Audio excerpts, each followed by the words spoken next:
What happened, happened, and it couldn't have happened any other way because it didn't.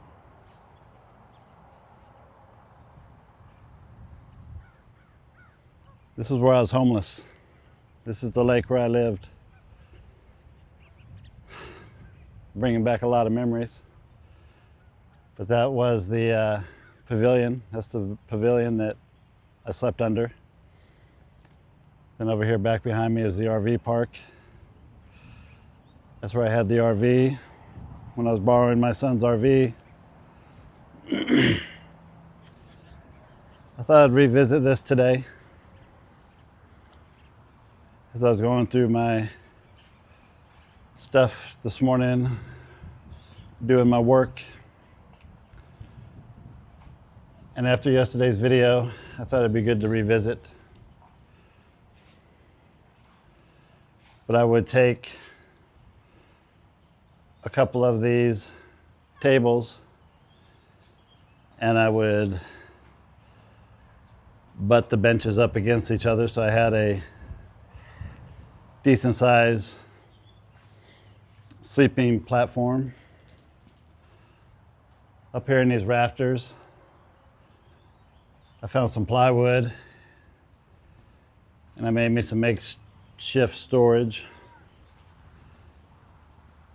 And back over here, it's clear now, but back behind those trees, in between this and the little sandlot there, it used to be tall bushes.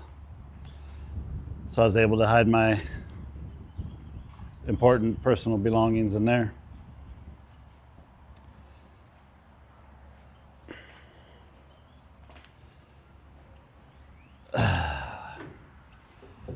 It's been a trip.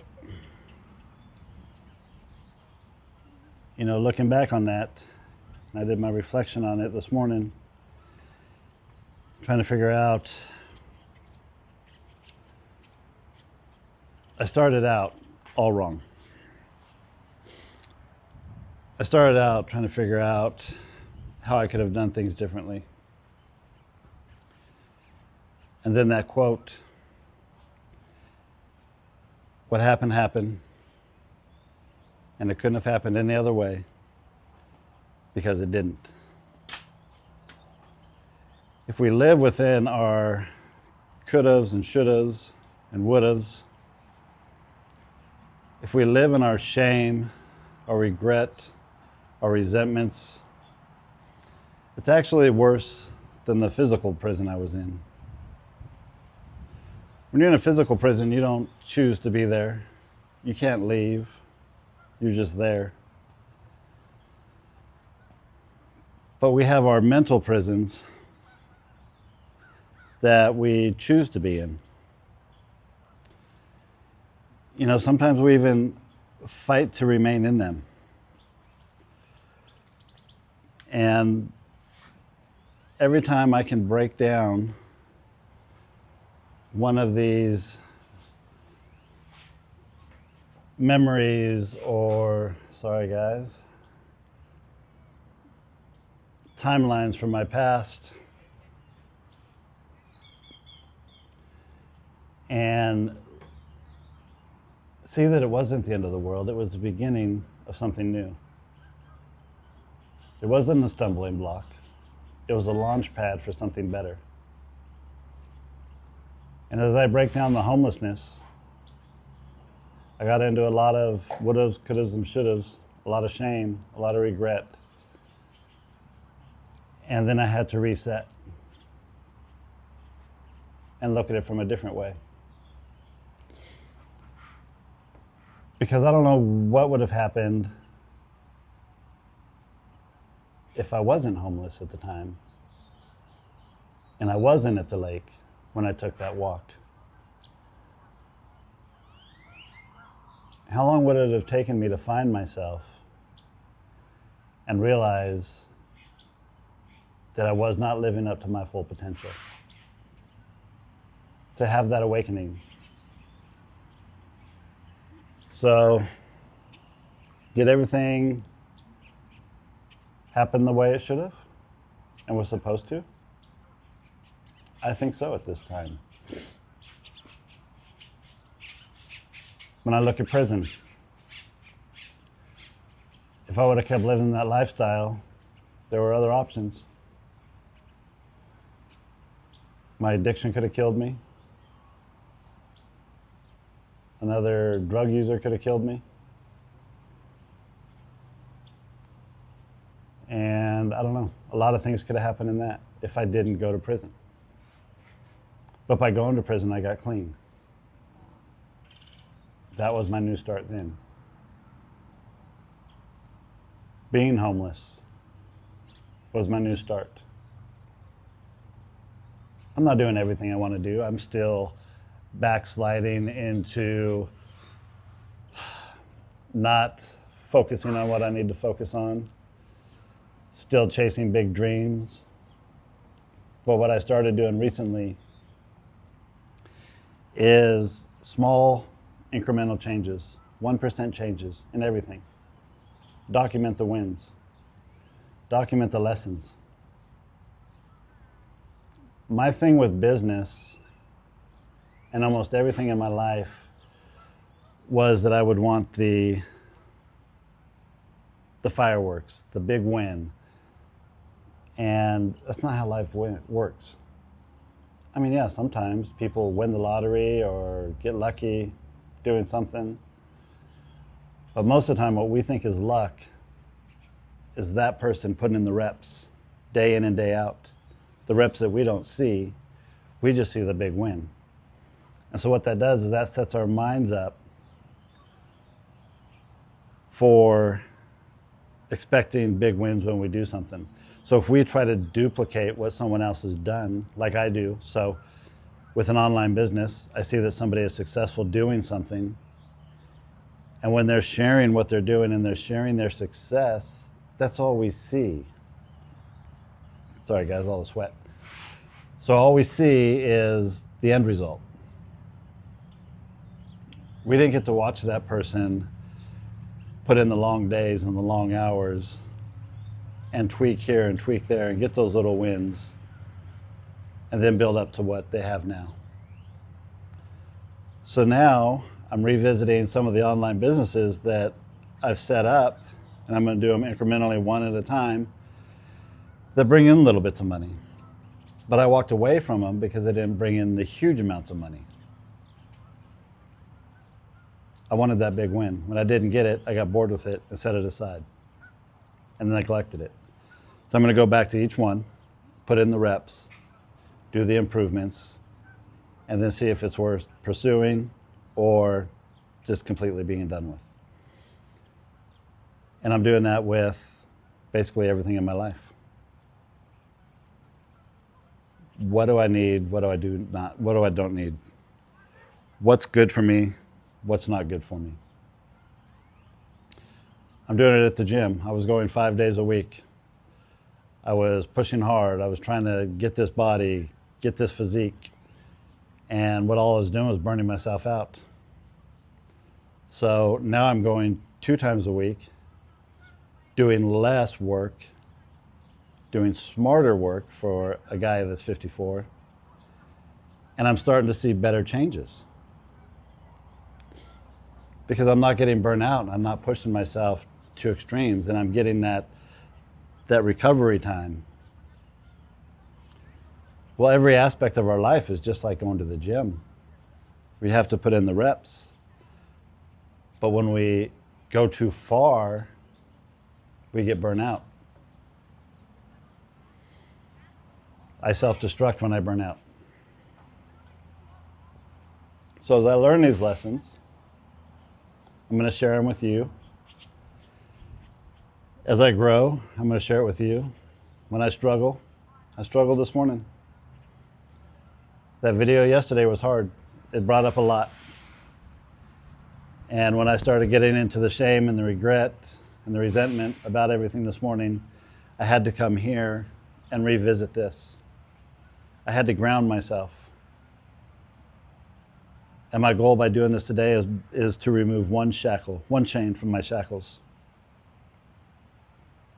To be 1% freer than I was this morning. One step closer to removing one of my mental prisons that I'm stuck in.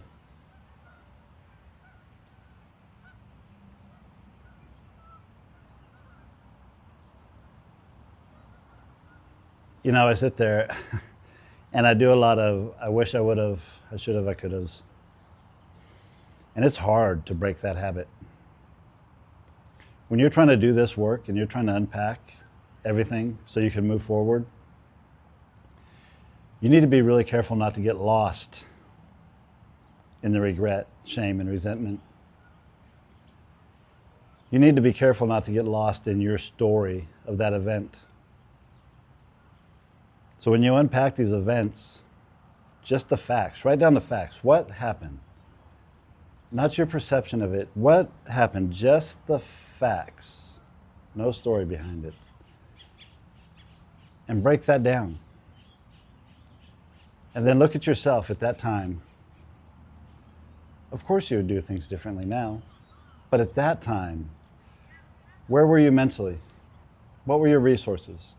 What was the situation or the circumstances around that situation? If there were other people involved, what were their circumstances? What was their mental capacity to handle that situation? So when you unpack it this way, and then you take the lessons learned, and then you take, if you were presented with that situation today, knowing what you know now, how would you handle it?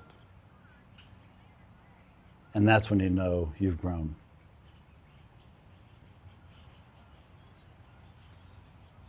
I don't know about you, but I have a lot of this work to do. With relationships, family members, business partners. You know, I want to get those squared away too. But those are a little trickier because you have someone else involved. And not everybody wants to let go. But I feel like most people, if you go up there and you approach them and you're sincere about wanting to mend a relationship, I think most people would be open to it. But you have to know the situation yourself and what you're dealing with. But I'm doing it with business. I'm doing it with my personal finances. I'm doing it with my diet. Small incremental changes. Because if you throw everything at the kitchen, you know, you throw the whole kitchen sink at a problem and you don't know what worked. You don't know which variable changed the situation. So I'm taking my finances real slow. I'm slowly looking at everything I'm spending each month. I'm using a notebook and cash only. So I have to have the cash on me. I have to get the cash out of my pocket. I have to write it down in my notebook or log it on my phone. And what I found doing that is that really cuts out some impulse spending. And I've managed just doing that month over month. I'm saving probably about $100 a month now, which isn't huge money, but you know, when you're broke, $100 a month can go into a savings if you don't have somewhere else to put it. Changing the business, small changes. Diet, small changes. What's working, what's not working. What foods am I good with, what foods am I not good with. I think the biggest change there was just all processed foods got to go. And then, like I said, I'm doing it in the gym. But these are the steps I'm taking. So I wanted to take some time today to step away from unpacking my past for you. I think we've done enough of that. And show you the work I'm doing. And coming here today was part of that work.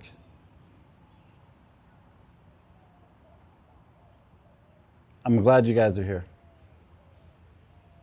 I'm glad I'm not doing this alone.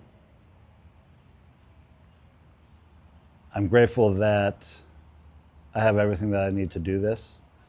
I'm grateful that people are showing up and interested in what I'm doing. I'm grateful for the comments that I get from you guys. So this is going to be a long journey for me. I'm going to take you along the way. But if I keep doing what I'm doing, then it can only be up from here. One little link at a time from the shackles. Releasing myself from the mental prisons that I've been trapped in, that I've fought to stay in.